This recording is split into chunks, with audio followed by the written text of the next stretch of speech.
and welcome to Mandobug Crafts, episode 130 live. What's up, everybody? If you don't know me, my name's Amanda. You may know me on the internet as Mandobug, and this is my crafty podcast where I share what I've been working on in the last week. In today's episode, I'm going to be talking about crochet design, and a little bit of knitting. It's going to be pretty chatty because I haven't done too much crafting this week. So if you're catching me in the live stream, go ahead and say hi. Let me know that you're here and what you're working on. And if you watch this on the replay, you can leave comments down below and ask me any questions or comments you may have, and I'll catch them later. So it looks like, oh, we got a Melissa. Hi, Melissa. Hello, this will be my first live of yours. I recently joined your channel. You do some amazing work. Well, thank you so much for being here. And thank you. It's very sweet. Good morning, Mocha. And hello all in the chat. All right, so starting out with something I've learned. So I did some swatching because, I just finished a bunch of projects last week, and then I get antsy to start something new. And if you watched last week's episode or you were here with me live, you may remember that I got this gorgeous green yarn in the Gamer Crafting Level Up box. Yeah, Level Up Frozen Woods. This colorway that was in here was called Woodland Magic. And so I just was itching to wind it up and start working with it. And so I wound it up, and I knew that I wanted to pair it with a solid. I really like pairing variegated yarns with solids. And this one's just variegated enough not to be a semi-solid. There are two colors of green in there. There's like a yellowy green and a more blue tealy green. And so I started swatching these wave stitches, and this is what I learned. So I have crocheted waves before. There's a really cute waves beanie that I crocheted. I found the pattern on Ravelry. There's a good handful of wave stitch beanies out there. The way it was done is you slowly grow your stitches in height as you work it. So like single, half, double, and then back down. But I learned how to do a wave stitch where you don't have to do that. Instead, you jump. And do I have the swatch in here? Yes, I have them both in here. So the very first swatch I did was this one. And let me see if I can actually get a little closer. This may bring me out of focus, but that's okay. So this crochet wave is actually in the middle here. Those are singles. And then you jump straight to doubles. So there's less counting involved. And I really like that. So this one's a multiple of 10. So it's 5 single crochet because it's a half here. And then 10. And then you'd repeat 10, 10 until you get to the end. And then it's just 5. And so I didn't know you could do that and still get a decent wave effect. This wave isn't as strong of a wave because you're actually supposed to do these 4 center rows. You're supposed to make the outer 2 rows of the wave a different color, and it really makes that wave stand out and pop. But since this is for a design where I want to use more green than black, because this is all I have these 2 BFL, 100% BFL hanks from Gamer Crafting that are DK weight. And then I've got this Hobbii Unicorn Solid. It's a fingering weight, but I'm holding it double to equal a DK weight. So I don't have as much black. So I'm trying to do the wave pattern using more green than black. So I swatched this, and let me show you my idea, because this is what I learned, is that you could do a wave by doing that. And actually, I'm a little scatterbrained this morning, so just hang with me. I found the waves in here. So I've got a good handful of crochet stitch dictionaries. I have my favorite, which is the big white one, but this is one I bought before I bought that one, and it has a little, there's a small handful of stitches that are in here that I don't have in the other one, and the wave stitch is included. And so that one was in here. Let me show you. Oh, I do have it marked. I don't want to show you too much, but at the top here, this is your typical wave with the singles and halves and doubles. And then this is the singles and doubles only. And in their wave, they did what's called a textured wave. And in their doubles, they did crosses, but I took that out. I didn't want that. But you can see how it stands out more the way they change their colors, but I need to use more green. So I have to stick to my color orders if I want to have enough for my project and use more of the green than the black. So yeah, I have this book linked down below, as to most things I'm talking about today, down in the description box. So that's where I got the wave stitch. And also on my original swatch, I didn't want, because I don't want to use a ton of black and I didn't want the black to be so thick, I actually slip stitched my way back so that I could carry up colors along the one side without having to cut colors for the stripes. So there is a little bit of texture to the front of it too, because it's got a slip stitch row.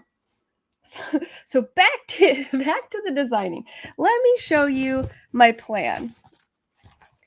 The Level Up box came with the matching notebook that I absolutely love. So I did start using it to design this project. Oh, it's so bright. I started on the second page because this notebook, it has a blank side and a ruled side. So I could sketch out on one side and write on the other side. So this is my plan. I'm going to do like this shape. I don't even know what you would call that shape, but it's going to sew up on the sides, and it's going to be like my shift cowl that I have, the Shift by Andrea Mowry. It's a really big cowl that has a triangular front to it, but it's worked on the bias. It's beautiful, colorful cowl that I love wearing because it just has a giant hole in it. You throw it on, but it's so big and bunchy, and it's got the cute triangle shape in the front. So that's what I'm going for with this stitch. But I gotta swatch and make sure I get it right. So this was swatch number 1, and I thought, the waves aren't drastic enough, right? So I did a second swatch, which I also have in my lap. So I thought, well, what if we added more rows, in more wave rows? And it worked, right? This is a more drastic wave. It's stronger to see. See, this one just looks like misshapen vertical lines, where this one is definitely a wave, but it's not gonna work because it bubbles. You can, and that's something else I learned, you can really only get away with the 2 wave rows before your fabric is increasing too much in one area and decreasing in another. Those in height, right? Those rows that are increasing in height is putting too much fabric, and it's really bubbling it, and that frustrated me and I didn't like it. So while I like how wide and wavy these stripes are, and that's the back side, sorry, I just didn't like the way the fabric bubbled at all. So I actually started the project with the original swatch. Let me catch up before I get too far, because I know I've been chatting for a little while. Looks like good morning, Catherine. Good morning, Lori. Good morning, Maud. Let's see, Lacey, I love it so much. Thank you. Not gonna lie, I saw the thumbnail and was like, green eggs in Lovely colors in project though. Thank you. It is very green eggs and ham. Look, I have that book. Hello, Habiba. Good morning. Good afternoon for you. Lori, you like number 2 better. I do too. It's unfortunate because I like the number 2 better, but it just, you can't really see it because this isn't a 3-dimensional camera, but it bubbles in those areas, and it's just, I don't like it, and I think there would be people that would not like it too. So I like the look of number 2, but darn, it doesn't work. Yeah, exactly. Which is why I swatch everything. Step 1, swatch and pattern. Step 2, take those measurements and use that to plan out your shaping, which went wrong for me. So I took the measurements from swatch 1, which is complicated, not in stitch count, but in row count, because some rows have double crochet and some have single, and the rows move. So I took right in the middle and I counted as far as I could. And so then based on my sketch and my rough numbers of the size that I wanted my project to be, I started mathing out, okay, if I want it to be this wide, how many rows do I need? If I want it to be this long, how many stitches do I need? Divide over the two, see the increase rate that I need. So it turned out that I needed about an increase every row to get to the length I wanted by the width that I wanted. But this stitch pattern has slip stitch rows in it that I included in my gauge, and those rows would not be increased on. So I thought, okay, well, maybe every time I get to a row that ends with a double crochet in the repeat, I will do an extra increase to account for that. So that's what I set off on. I started the cowl and I was like, okay, and this is what you see in the thumbnail. So I started the cowl. I said, okay, here we go. Chain what I need. We're going to start increasing. And then it started getting really long, and my stitch count, I got to my stitch count and I'm like, ooh, it worked out really well. And then I realized the row counts were off. I am only halfway through the width that I wanted to reach this like that. And what ended up happening was this wave, it's a 20 stitch repeat, 10 single crochets, 10 double crochets. So I didn't think about increasing at a rate that was going to interrupt that. So I don't know why. I just was like, oh yeah, sometimes there'll be single crochets in the increase of the pattern, and sometimes, and it's curling because my single crochet rows are tight and they do that for me. So I was like, yeah, sometimes it'll be single crochet, sometimes it will be double crochet, but because it's an inconsistent increase rate and this multiple of stitches is 20 for the full pattern, I ended up having a double crochet on my increase side most of the time. So I was increasing just way too fast. So I've had to back that up. I have to rip this all out. I thought about ripping it out yesterday. I was like, no, I can show off what I have before I rip it all out. But yeah, I didn't do a small swatch testing the shaping, which you're supposed to do. I was overconfident, jumped in, and the multiple of the stitch pattern just messed it all up. I mean, it shaped the way that I wanted to, just faster than I wanted it to. The other thing is, because I don't want to cut the colors, I'm carrying colors along this bottom edge here. So it's all twisted and junky, but I'm going to single crochet a black border around it when it's all seamed. So the idea is this black is going to be at the back of your neck, seamed to the other end. And then, well, it won't be that tight. And then this will come down here. Not this deep, this fast, though. And so then once it gets all seamed together, there will be a single crochet border and probably one across the top too, just to balance things out. But I really like the stitch pattern. I really love these color combos. I think it's a very up my alley type of colorway combo stitch and pattern. I already have a name for it. Because of the colors of the green and the waves, I've decided to call it the Venomous Cowl. It very much reminds me of Venom. That's all I could think when I was working on this was Venom. And I like to research other pattern names that are out there, and there are a couple of Venom patterns that are based on the character Venom. So I went with Venomous Cowl. So yeah, that is my progress on that. It's a bummer I have to rip it all out, but that's part of designing. So yeah, hopefully sharing, my successes and my failures is helpful to anyone else looking to modify patterns or design their own. That's why I like to share what I'm doing. And I think I hit what all these were. Let's see. Is it possible that the slip stitch is causing the puckering? Can you carry the yarn under your stitch? Let's see. I could carry the yarn under my stitch. Are you talking about the puckering on the swatch?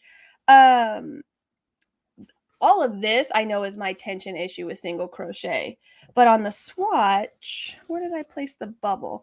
I know for a fact that the bubbling is from the height of the stitches. The slip stitches, what I did to get those on there is I slip stitched in the back loop only. And then when you come back, you work the other row in the back loop only. So it shouldn't be puckering the fabric because it's only in the one loop. It should be more forgiving than if it was both of the loops all the way across. But yeah, it's just too much height here and not enough height here. Think of it like couture sewing, how they ruche fabric. They let it be really wide in one area and then pinch it in another. You just do that too much, and that's what you get. All right, what's next? Looks like it could be a mermaid tail fish fin at the moment. Definitely. I love the green. Thank you. Me too. I really like the green. Oh, that is so interesting. I had a math moment this morning. I thought I broke math at first. I took away stitches when I needed to add a stitch. It's really easy to do that. The one that trips me up the most with crochet designing math is the direction that you're working. So whether for the math, whether you're using your stitch count for the measurement or your row count for the measurement, that usually trips me up, especially in pieces that change direction. And for pieces made on the bias, which I have a couple, that's a whole, I don't even touch that math. Venomous Cowl. Oh, it needs to be a full-size shawl too. I love it and want to wear it in all the ways. Thank you, Lacey. I think it easily could be a full-size shawl. The only thing is, because it is a very specific shape to increase at, the repeats always end differently at the end. So it's not always a nice full 20 stitch repeat. You're repeating, and then I have to give very specific stitch counts to, it's not always going to be the same. So I do have to write out all the rows, I guess is what I'm getting at. Sewing lingo is over my head. Oh, yeah, it's just a technique where they take a big piece of fabric and they gather it and like sew it together to pinch it there. And this is kind of what you're doing with crochet by doing that. I just didn't realize that adding only 2 more rows would be drastic enough to do that. All right, so moving on to my other work in progress. I've only worked on one other project, and then I have one small thing I've touched. And this is my knitting for today's episode. So, and these are the socks that you saw in the thumbnail. So these socks are the Time Traveler socks, which is not my pattern. It's by Liz Sedmick. I do have it linked down below. It's a free pattern that I highly recommend for beginning sock knitters because it's toe up, which means it's really easy to try it on as you go. It has I think it's called a fleagle heel. It's when you work from the toe up and your sock has gusset increases in them. And that helps give a really good fit. Gusset increases, so you know how your foot, it's, let's pretend this is the end of your foot, sorry. As you get up towards your ankle, your foot gets taller. So when you have those gusset increases, that accounts for that extra circumference at that part of your foot that a short row heel doesn't account for. So short row heels really just go back and forth and cup your heel, and that will shape your heel nicely. But if your foot gets taller, significantly taller, the closer you get to your ankle, it's going to be really tight in that area. And so knitting a sock with a gusset, like a heel flap and gusset or this fleagle one, really helps get a good fit. So I recommend it for that too. Also, it has a ribbing pattern, which you can't see because it's so good. It really pulls that ribbing together across the toe. And that helps for a good fit too. The stretchier your socks, the better, right? Everybody likes a nice, snug, stretchy sock. So super, super love this pattern. This is my 4th time knitting it. Surprisingly, I've never knit this sock pattern for myself. This has always been when I'm knitting socks who are for someone else. So these are for Lacey, who's in the chat. She sent me some yarn a while back, and I said, you know what? Why don't you send me another pair that you want made into socks, and I will knit you a pair of socks, because she doesn't knit, and I think everyone needs to experience hand knit socks. So these socks are Vidilana Ambient sock that she had gotten in a Knit Crate box. I don't think this sock or this colorway is available anymore, but I did link to Knit Crate just in case you wanted to look at their other. Vidilana has other sock yarns on their website. Yeah, I'm using a US 0. I'm knitting them 2 at a time so that they are exactly the same size at the same tension all the way around, and that I don't have to come back and knit a second sock because I probably wouldn't do that anytime soon. I typically don't like making the same thing over and over back to back. So 2 at a time socks is the way to go for me for that reason. And I got these really cute stitch markers on here. Let me show those off too. So this is one of the stitch markers from the set that I won from Kath's Eye Catchers. And I had made these sock stitch markers a couple years ago using similar beads. So I've got a blue sock and a pink sock going. Let's see. Oh, I haven't attempted to knit socks yet. Yeah, it can seem a little daunting at first because there are so many parts to it, and if you've never worked what in knitting is called short rows, because in crochet you only have one live loop. You can work wherever, whenever. Knitting, you have to address all of the live stitches, and so they call it short rows when you don't work for across all of them. And socks have short rows in them, even if you do a heel flap and gusset. I guess the Flegel heel would be an exception, I think. I don't think there's any short rows in this sock because of the way the gusset is done.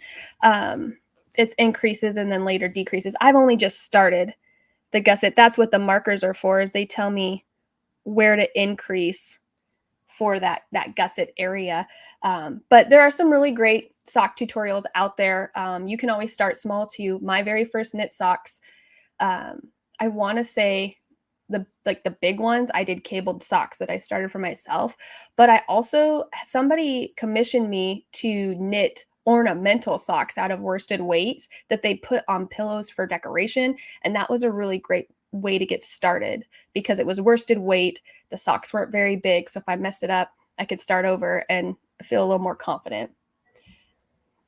Look at those beautiful socks. Yeah, I hope they fit. I keep having my boyfriend try them on, and his foot is just a little bit smaller circumference, but I think his foot's longer. So I think we're going to be at a good fit. I'm excited for you to be able to try these on. I have high arches, so I definitely need those increases. I should take a look at that pattern. Yes, Maud. And also with high arches, right? They come up though, right? There is a sock pattern that I knit that had arch shaping in it. I had never done anything like that before. That was really interesting. It actually had shaping under your foot to bring the fabric up and in, so it wasn't like extra and floppy down there. And I thought that was interesting. I don't have high arches, and I actually have, I think they call it fallen arches, but I still really liked it. It was the Rousitude socks. The funny thing is I knit that sock to learn how to do the Rousitude technique. And then it surprisingly, they were top down. It surprisingly had arch shaping when I got to it. And I was like, what is this? But I just trusted the pattern and followed it. And then, yeah, one of my best fitting socks.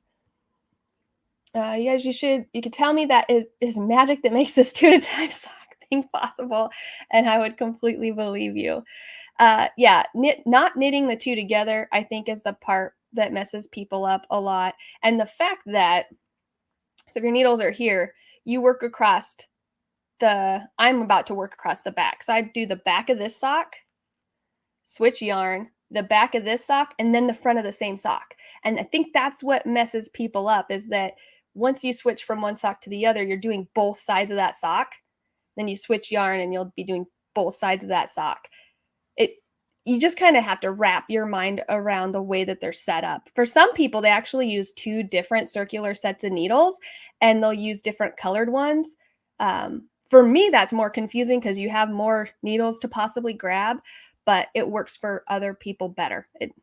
You got to find what works best for the way your brain works. Arch shaping, right? I'd like to see that in a crochet pattern. The only thing is that crochet just doesn't tend to be as stretchy as knitting, so you can't get away with being having too much shaping in your sock. Otherwise, you won't be able to get it over your heel unless it's super stretchy. I'm just going to wear them every single day.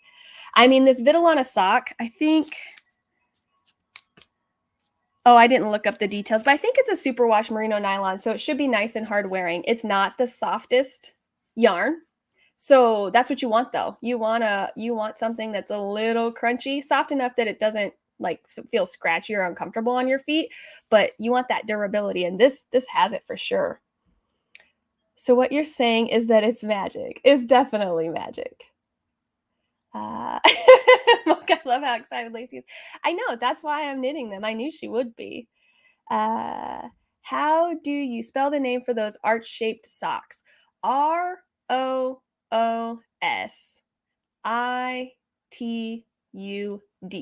It's roositude.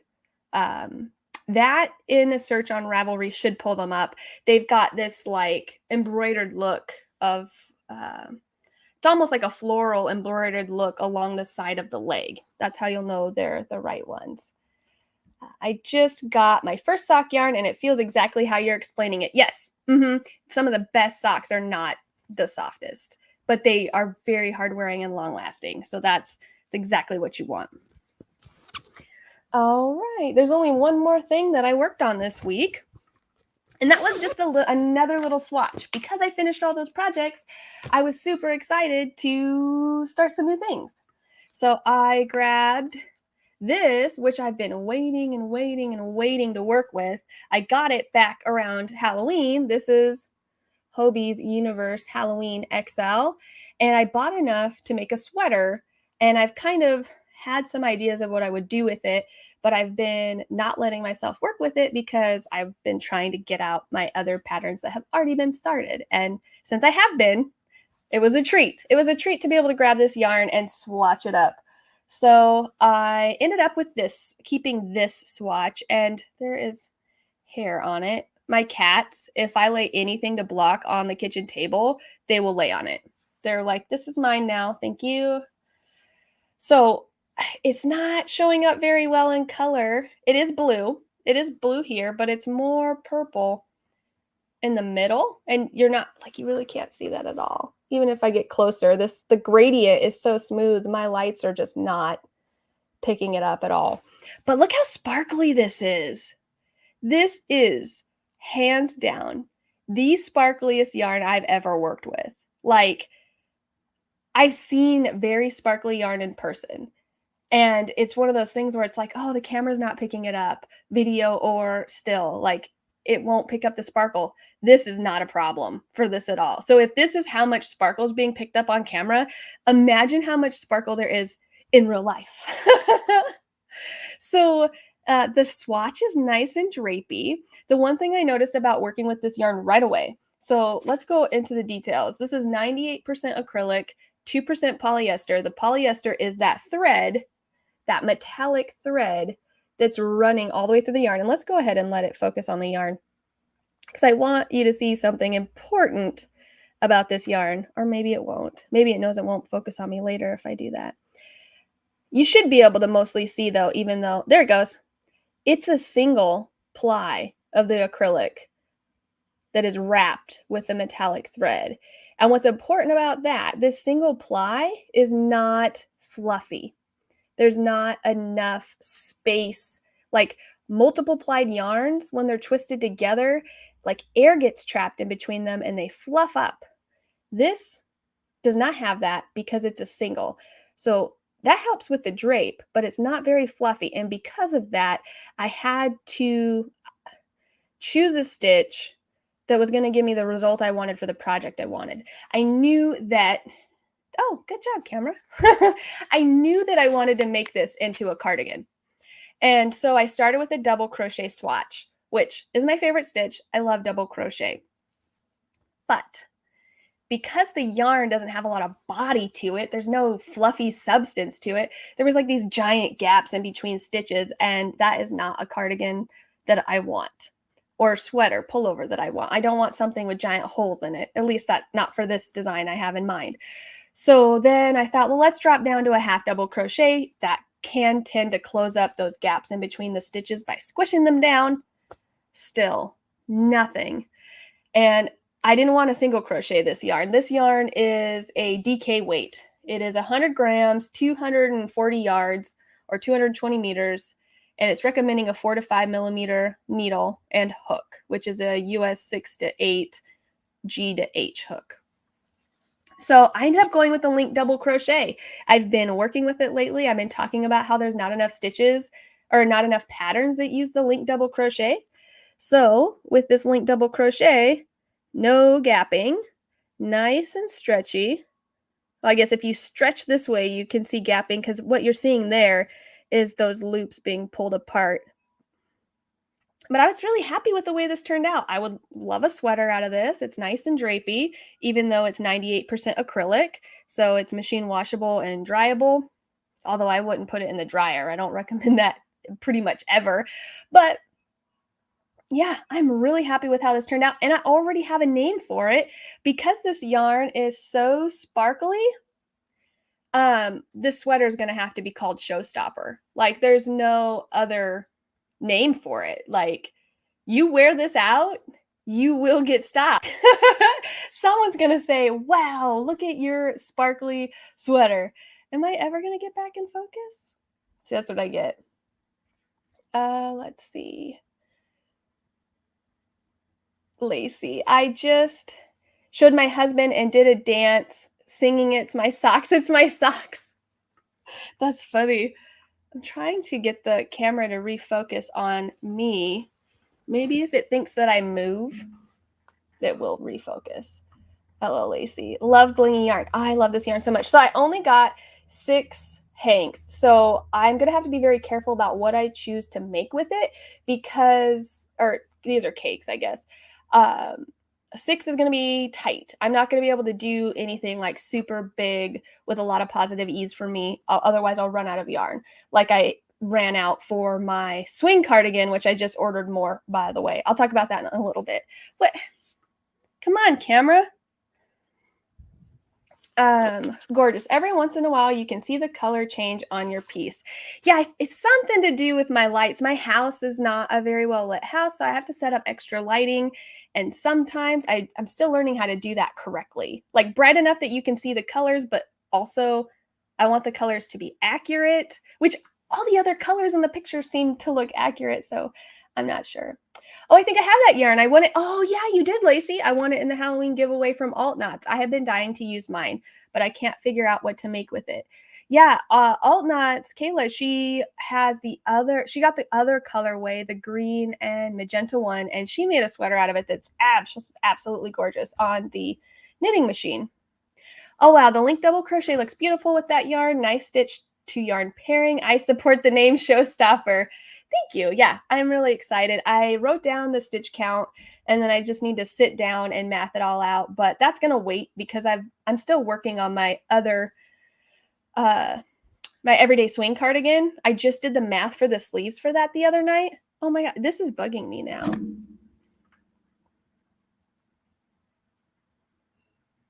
It wants to focus here.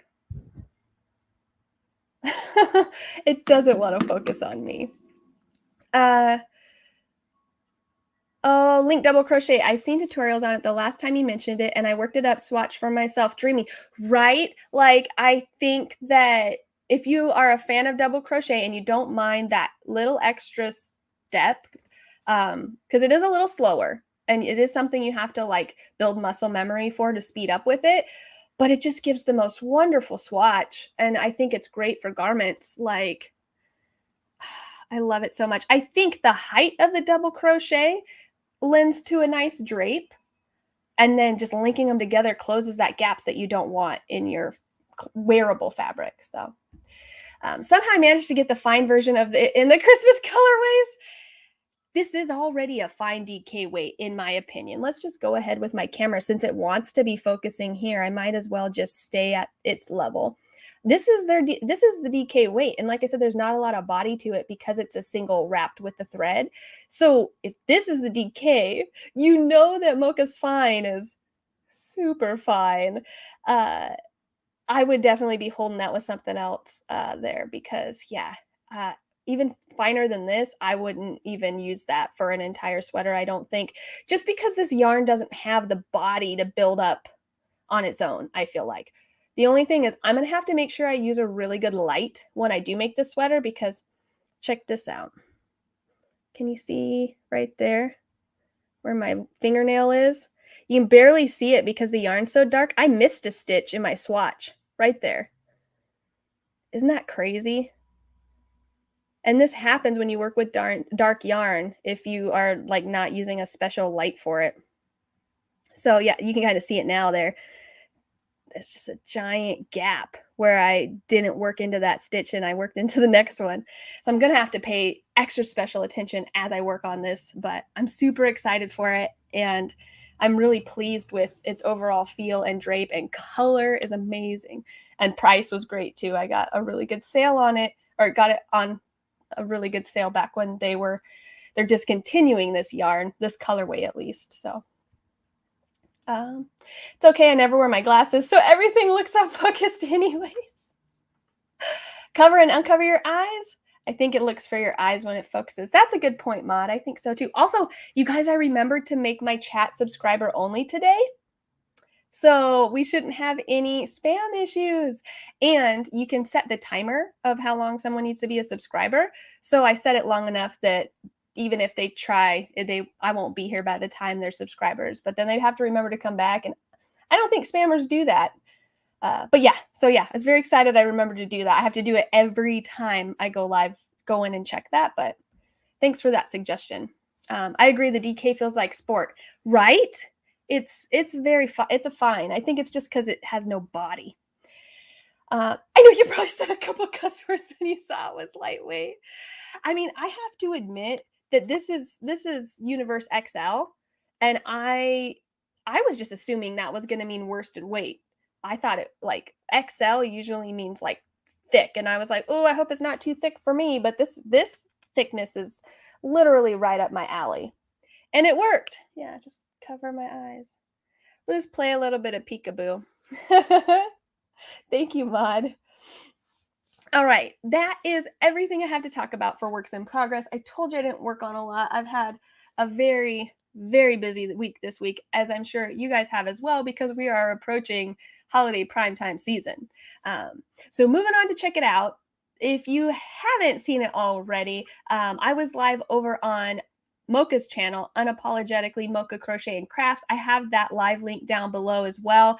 That was so much fun. I know some of you were live with us over on her channel, but if you haven't seen it yet, go check it out. We had a ton of fun playing Would You Rather Crochet Edition, and we both came up with some silly questions. Maud came up with some fun questions as well, and it went on forever. We had so much fun. So if you guys are interested in some Would You Rather Crochet Edition, that is over on Mocha's channel. And then other than that, I went up to my local yarn store this week. So I work at I have a ton of local yarn stores that are at least 45 minutes away, because Washington State is littered with local yarn stores. Littered is not the right word, because it's not littering. But it's the positive side. They're sprinkled all over. Some of them have closed their brick and mortar shops due to COVID, which is extremely unfortunate, but many still remain. I used to work at one. I now work at a different one, very part-time. And I went up there this weekend because I missed our Christmas party because I was sick, and we did Secret Santa swaps, and I had to go pick up my gift and drop my secrets gift off. And of course I had to order yarn and buy yarn. So I had to order more Pumpkin Queen because I know that I'm going to run out. I went ahead and bought 3 more Hanks. So this is Stardust Fiber Studios Delphina Sport. It's a 100% superwash merino that was custom dyed in my favorite orange color that I got to name Pumpkin Queen, that I'm designing a cardigan out of. So I ordered 3 more of those, which is going to be way more than I need, but I can use the extras in like matching hats or gloves or whatever I want. So I'm not upset about that. I just want to make sure I got enough to finish the sweater for sure. And when you're buying from an indie dyer, it's better to buy in larger batches in case you need it so that it all gets dyed together. So I was worried if I only bought one more or two more, it might just be a really strong difference. And having that second and third hank will help me stripe them in and blend it all together. So those are ordered and on their way. And also, if you have ordered yarn from Stardust Fibers Studio or directly through the new Knittery's exclusive colorways like my Pumpkin Queen, they are behind on their orders. If you go to their website, you'll see on, I shouldn't say behind, but there's delayed processing and shipping because they've been having unfortunately some deaths in the family on both sides. So just note that. I did want to bring that up because I know that going in, I ordered the yarn and I know that I can't expect it anytime soon. And that's okay with me. I'm in no hurry. I'm all about taking time for yourself and grieving because losses like that hit everybody in different ways. And sometimes you feel totally fine. And sometimes you are fine for a while. And then all of a sudden, when you're not fine, you're really not fine. And I want people to be able to have that space. I will wait for my yarn. It's not the end of the world. So yeah. I ordered 3 more hanks of Pumpkin Queen, but while I was in the shop, I also went shopping and I bought 2 other yarns. So I got some Berroco Remix Light, and I absolutely love this yarn and I love this color. So Berroco Remix Light is a number 3 light DK weight yarn. There is 100 grams, 432 yards. Don't let that scare you, right? You go, okay, 100 grams, 432 yards, that sounds like fingering weight, right? If you're going to look at a yarn based on how heavy it is and how much yardage is in it, that's the yardage to weight ratio of a fingering weight yarn. And this is DK. It's because of the fiber content. Different fibers have different weight per their mass. So this yarn is 100% recycled fibers. So it doesn't go into the detail. Oh yeah, it does. It's right here. 100% recycled fibers, 30% nylon, 27% cotton, 24% acrylic, 10% silk, and 9% linen. It is a mishmash of fibers that you get this gorgeous tweed. It's got a little bit of a texture to it. It feels like a soft cotton is what the yarn feels like. And there is a little bit of a silky feel to it, but it mostly, like if I was blindly grabbing this, I'd be like, oh, that's like a lumpy cotton. It's exactly what it feels like because the yarn has textured, it's recycled, and then all of the tweedy bits in there too. The tweed's what makes the amazing colors, but the fact that this is all recycled and the fiber content that it has, it's so light that you get all that yardage per 100 grams. So it kind of feels like you get a good deal on the yarn just by how much yardage you get per skein. But also when you work with it, the finished fabric is lighter than you're used to per mass. So I have made a garment out of this yarn, crocheted it, and crochet can tend to be pretty thick and heavy. It was so light and wonderful and drapey. I loved it. I got enough yarn to make it again.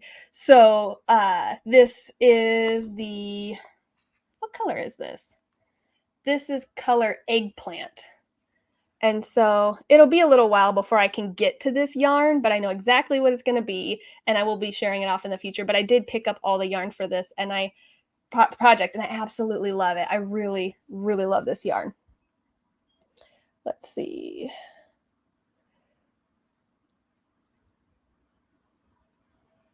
I think I meant I see this one. Oh, that's talking about the I had such a good time Thursday. Oh yeah, Maud. That Maud was there for the live. Thank you.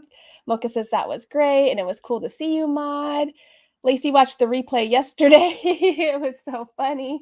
Thank you, Lacey. We had a great time. Yeah, Catherine was there. It was a lot of fun. And Mods, we're talking about the live with Kim. You did really well thinking of a would you rather stream and some great questions. I think so too. The whole stream was Kim's idea. She just, Mocha's idea. She was like, hey, I've got this idea. You want to do it? And I said, I'm down. And she had all the questions prepared, but she gave me enough notice. She asked me far enough advance that I just would kind of think about it and jot it down on my phone. Like, oh, this would be a good question. So it went really, really well. Oh, and the Stardust Fibers yarn is delicious. The exclusive colorways are the best ones they have, in my opinion. I think so too. Thank you.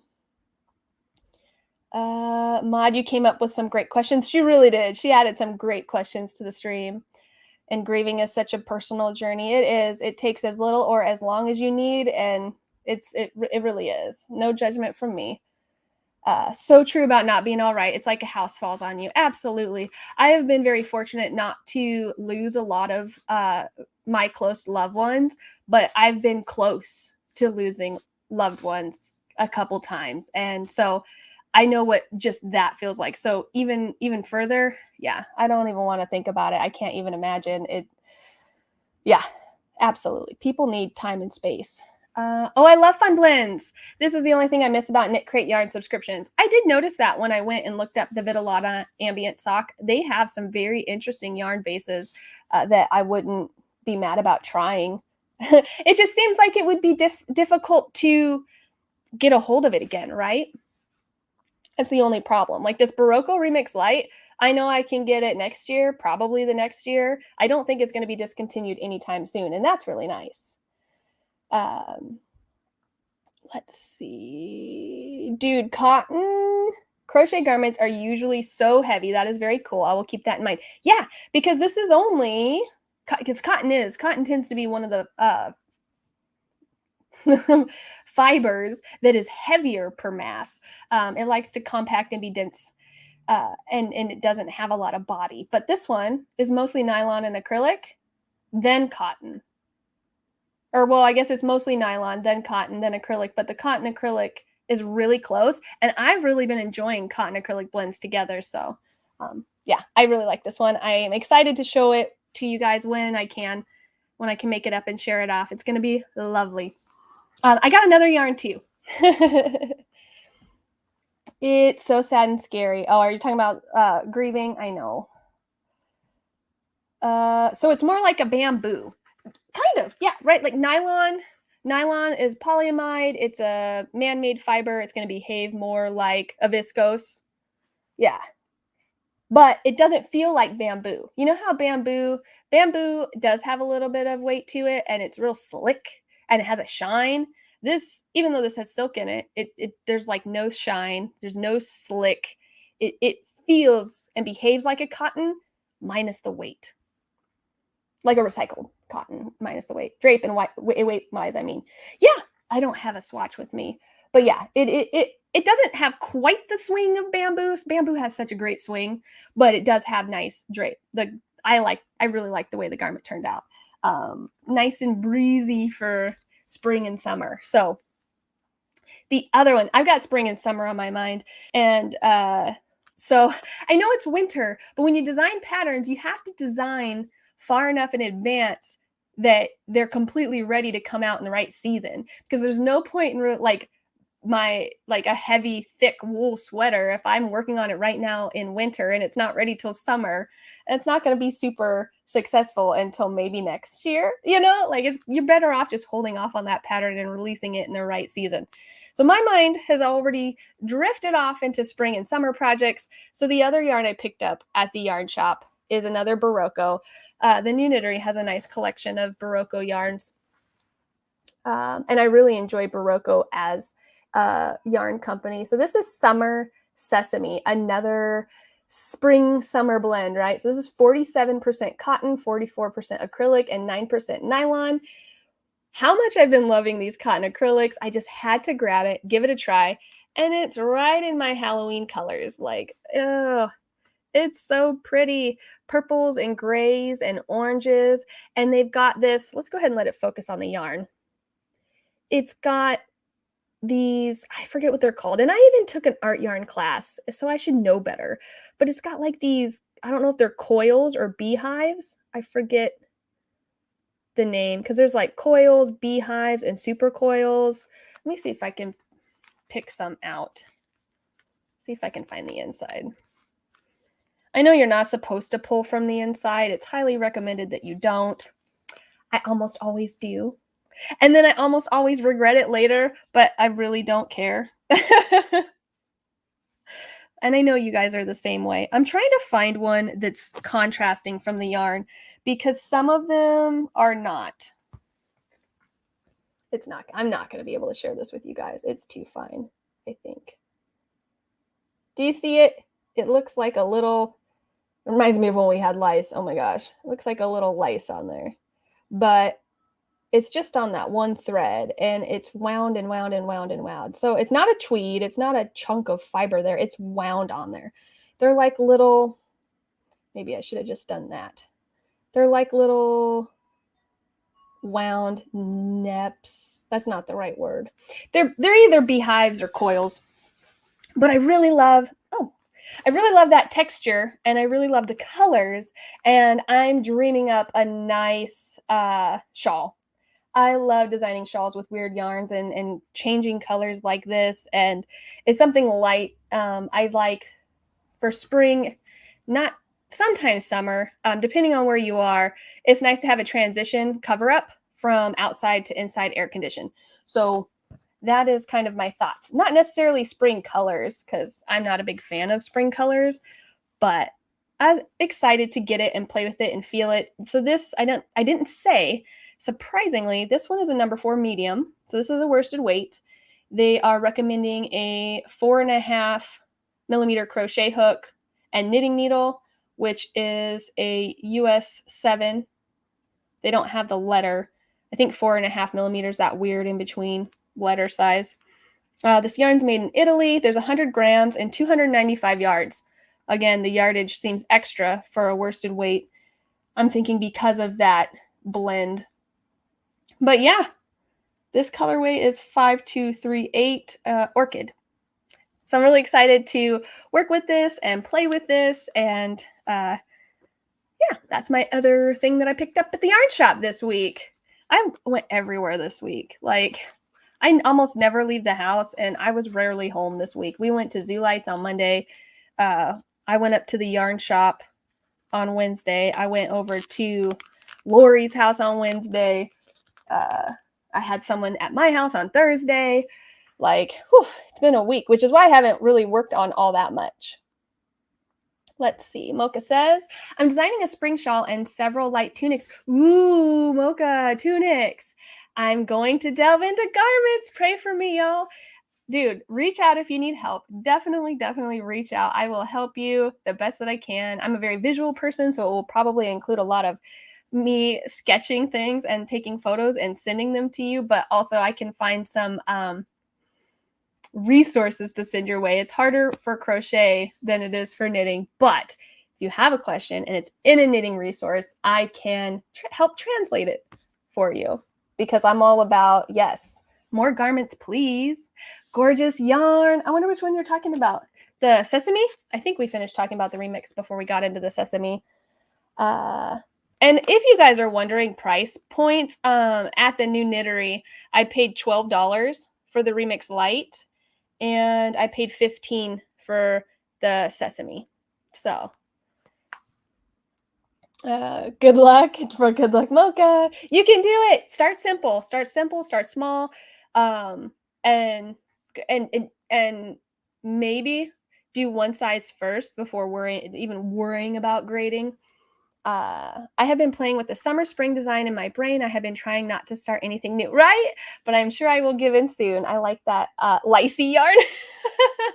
Yeah, it's like, it's an art yarn that isn't too textured. I think that it'll still be fun to work with. I didn't know that you weren't supposed to pull from the inside. Why is that? Okay, so it's not recommended to pull from the inside because it's more likely to snag the other threads around it and then yarn barf on you. And then once you don't have a core center to hold the yarn together, it collapses on itself and that sticks even more. And then when you pull, it even yarn barfs even more. And then this whole time, the outer thread is wrapped around all that yarn barf. It's just more likely to tangle. So almost always there's this huge warning of like, don't pull from the inside, pull from the outside only. But when you pull from the inside, your yarn doesn't go anywhere. And when it's smooth, it's so smooth. Until it's not, then it's really not. I will take that risk. Oh, the Licey yarn. It looks like a lice to me. I know it's gross, but You're in my prayers, Mocha. You can do it. You can do it. Start with a sketch, start with your measurements, do a gauge swatch. I mean, you don't have to if you don't want to, but really do a gauge swatch. Use your stitch count to do that math before you do it so you don't have to rip out. I will help you if you have any questions. I just know I've ripped out so many things by not doing the math and the gauge swatch first. So also block your swatch because that will affect the math. If you didn't block your swatch before you take the measurements and you block your finished item, it's going to be too big or maybe too small, but probably too big. Yes, and that's just it. Go where the inspiration takes you. And if you get on the garment and you get frustrated and angry, set it aside. Do something that makes you happy and come back to it. You don't have to give up if you hit a roadblock. Wait, center pull is bad? Yeah, you're not supposed to do it. It's not recommended, which is nice that like companies will have it readily available for you because they know so many people prefer to do it. But when you do it, you can't really complain about yarn barf because you can't stop that. There's no structure to the yarn once you remove the core of it. I am a big fan. Okay, then you're gonna be just fine. You're gonna be just fine. Estella. Hi, just back from Michael's. Ooh, Estella, what'd you get from Michael's? LOL, I do it all the time. Everybody does. Everybody does. And even the yarns that like they hide the inside, I like get my finger in there and like I find it and I dig it out and I deal with it because I just do. You guys saw me with the big 250-gram twister. Hobbii puts the easy start in the center so you can do that. And like I had to recake the whole thing because I still had so much yarn left and no core to hold it together, but I recaked it. And then I had to pull from the outside though when I recaked it because of the way the color order was going. So, I hate having to pull from the outside, but I will if I have to. Block your swatch. Yep, that sounds like an insult you would scream at someone you dislike. Oh my gosh. Yeah, Kim doesn't block her swatches. It's the gossip.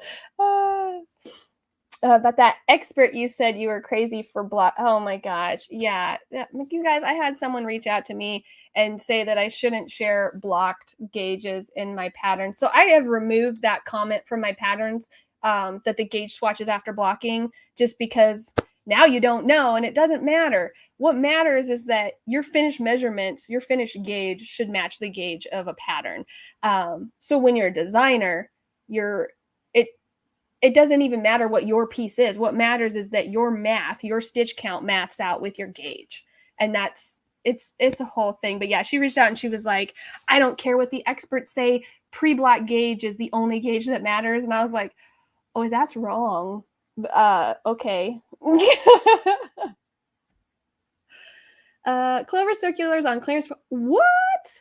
Well, at least you get a deal on some circulars, but bummer there's no yarn on sale. I mean, it makes sense though after Black Friday and everything, but usually there's holiday sales too. That's a bummer. LOL, Lacey.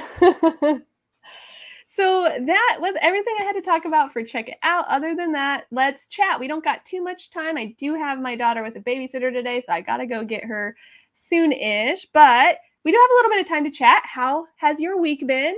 What have you been working on? Have you learned or seen anything interesting in the crafty world lately?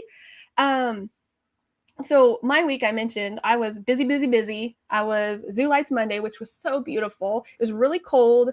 The kids had to stay up past bedtime to do it, but they had so much fun. Even my little 1-year-old, at one point, I pushed her around the corner and they had like a giant, it looked like Mount Rainier, which is a giant mountain here that you can see in my backyard. It's gorgeous. Washington State is gorgeous.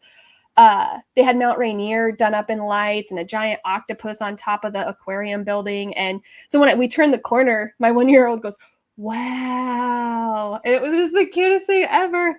They had lit up tunnels you could walk through. It was a blast. And then Wednesday, after the kids got home from school, we went up to Lori's and she had everything set up all ready for us to just show up, decorate graham cracker gingerbread houses. So she had already assembled the graham cracker houses and had all the candy out. So me and the kids and David, and Lori, we all did our own little gingerbread house. We took Christmas photos in front of her beautiful tree. Her house is just amazingly decorated up like a magazine. And then you might have seen that on my social media. I put it in my Instagram stories briefly. I'll share more pictures closer to Christmas. Annie was in her puffy pinafore, her Christmas puffy pinafore. And she also had Christmas cookies already, sugar cookies already baked. And all we had to do was frost and decorate them. And we played some games together. And that was another night late past bedtime. But it's okay. This was the last week of school for my kids. They're now home on Christmas break. Well, they're not at my house. They're with their dads on the weekend, but I get them all next week for all sorts of fun Christmas activities, which reminds me, next Saturday, I will not be going live on Christmas morning because that's not going to happen. Sorry. You guys are most likely busy. I'm going to be busy. So no live next Saturday. I'll post a reminder, just like a happy holidays, no live in my community tab. What else?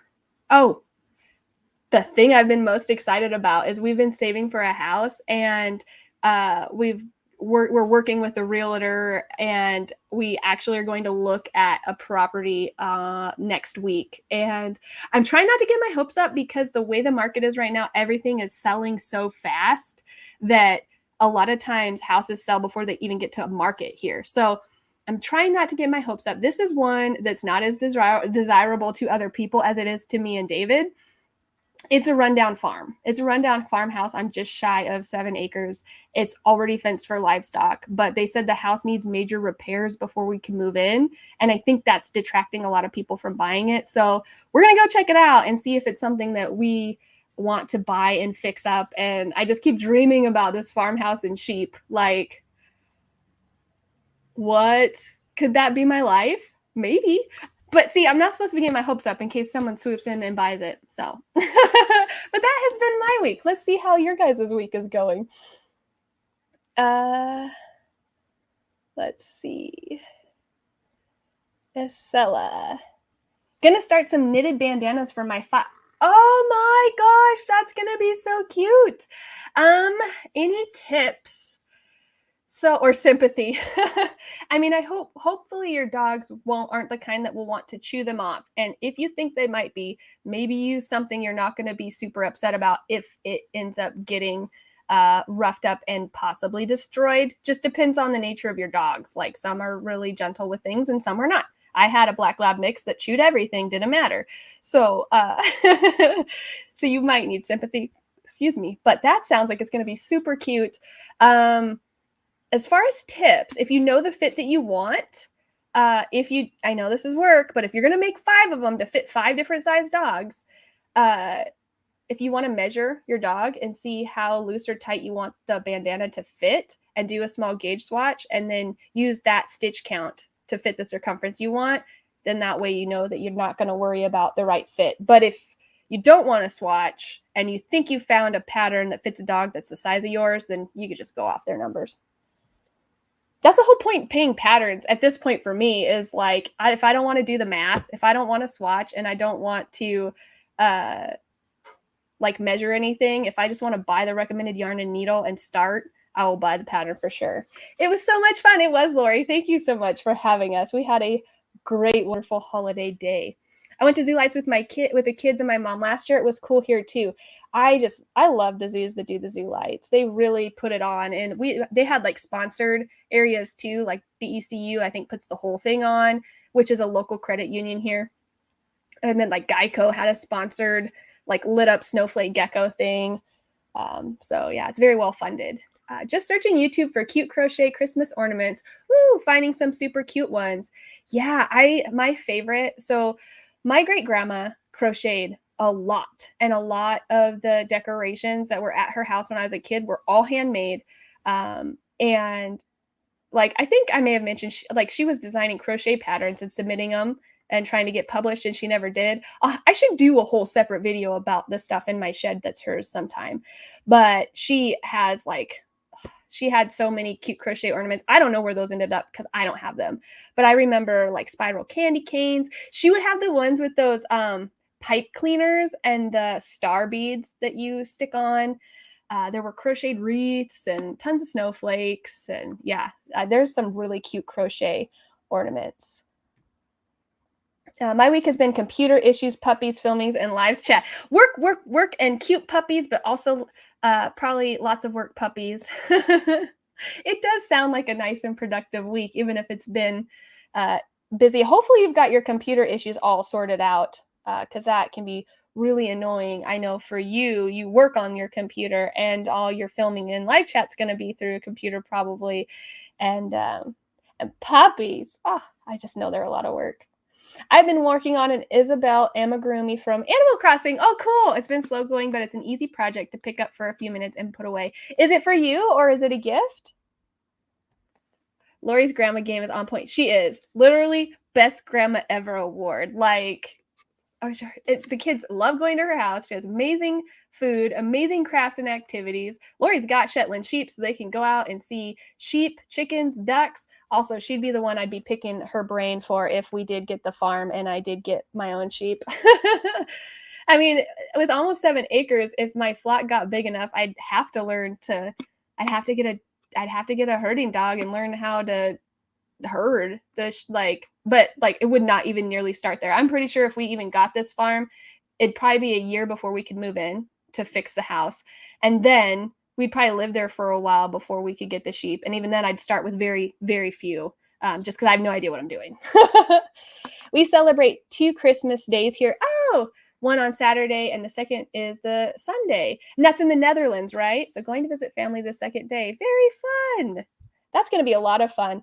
I usually do Christmas Eve and Christmas Day, so the day before Christmas, the 24th and the 25th, and I cook on the 24th. I don't cook as much on the 25th, so I need to go shopping to get all the stuff for the dinners and the treats still. We're going to be doing the cookies at my house with the kids this week. And I make chocolate-covered peanut butter balls from scratch for my aunt and her family every year. That's my gift to them. And so I have to do that every year. I make like a triple batch for them. Oh, yeah, farm. Yeah. Fingers crossed. Put out good vibes for me. I have crocheted a doggy bandana before, and the funnest part was that I did a design on it with embroidery. Oh, that's cool. What was the design? So expensive on the West Coast. Yes. I also think that's why this place hasn't sold yet, because for the same price as this rundown farm, you can get like a giant house in a really nice neighborhood. Or you can get a rundown farm that you need to repair before you can even move in. I don't want a giant house in a suburb. I want the farm. So maybe it's really just waiting for us. OMG, that would be so awesome. And so you, right? It's so me and David. It was so funny when I met David, and we were getting to know each other. He's like, I would love to have a farm. And I was like, yeah, I really want a farm in this town. And that's where this place is. Like, it's like, we'll see. I can't get too excited. I'm dreaming about it too. I'm going to move into your workshop. Yeah. So there's a 1,200 square foot heated workshop with a bathroom and plumbing and everything. So like I would even have a place to process my sheep's wool on the property, and like even host workshops if I wanted. Like I could really dream big with this place. So I'm trying to, it's like all I'm thinking about. It's so bad. You're not supposed to do that when you go house shopping, especially in a market like this where nothing is lasting. And to be fair, they described this house as our realtor talked to the listing agent, and he's like, it's dilapidated. I'm like, gosh, it must be bad if you're going to call the house dilapidated. Like, we're literally buying this place for the land, and it's fenced. Like, fencing is expensive. So they had to have had animals here at some point. They said there's a horse barn. I think somebody had a horse on the pasture. But yeah, it's dilapidated. So it only I don't know. We'll just have to see the fine details. We still have to go out. We're going to go see it next week in person and see if it's something we really want. That's exciting news, though, Amanda, the potential of a new home. Yeah, I know. And, if it doesn't work out, we don't have to move anytime soon. We're not desperately looking to move, just eventually looking to move, because this house isn't very big. And, we've got 5 people here, and eventually have talked about maybe more kids. So we have been saving to look for something bigger. Praying for you to get the farm. Is it close to you? Oh, yeah. 10 minutes down the road. It is close. And it's further away from the city, which we both like too. So if you guys don't know, I live in a small town in Washington that, and this is where I actually grew up. I really like it here. It is growing and developing really fast, and it's becoming very, very busy. And but I grew up in the kind of town that when you rode the bus to school in the springtime with the windows down, there's this long road, and it's nothing but farmhouses along the road, and it just smells like cow manure the whole road. And I was on the basketball team, and so, like, when other teams would travel to our high school, they would complain. They're like, That backwoods high school, you have to drive through all the cow stinky farms to get to the high school." Like, that is where the house is. Really, Lacey, I'm excited. Are you talking about the embroidery on the bandana? Can I bring my two tiny houses? Right? We don't even know anything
Hey!